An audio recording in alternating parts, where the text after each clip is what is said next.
यूहन्ना का पहला आम खत, पहला बाब। उस जिंदगी के कलाम की बाबत जो इब्तदा से था और जिसे हमने सुना और अपनी आँखों से देखा, बल्कि गौर से देखा और अपने हाथों से छुआ।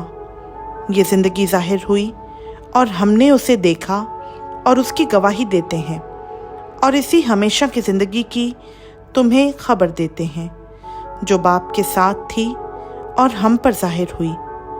जो कुछ हमने देखा और सुना है, तुम्हें भी उसकी खबर देते हैं, ताकि तुम भी हमारे शरीक हो। और हमारी शराकत बाप के साथ और उसके बेटे यीशु मसीह के साथ है। और ये बातें हम इसलिए लिखते हैं कि हमारी खुशी पूरी हो जाए। उससे सुनकर जो पैगाम हम तुम्हें देते हैं वो ये है कि खुदा नूर है और उसमें ज़रा भी तारीकी नहीं। अगर हम कहें कि हमारी उसके साथ शराकत है और फिर तारीकी में चलें तो हम झूठे हैं और हक पर अमल नहीं करते।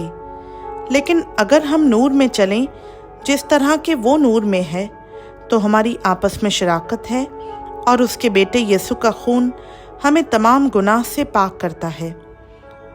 अगर हम कहें कि हम बेगुनाह हैं तो अपने आप को फरेब देते हैं और हम में सच्चाई नहीं।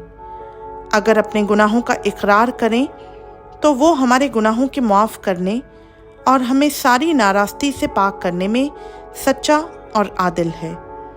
अगर कहें कि हमने गुनाह नहीं किया तो उसे झूठा ठहराते हैं और उसका कलाम हम में नहीं है। खुदावंद का पाक कलाम का पढ़ा, सुना, समझा और कबूल किया जाना हम सबों के लिए बाइस बरकत हो। आमीन।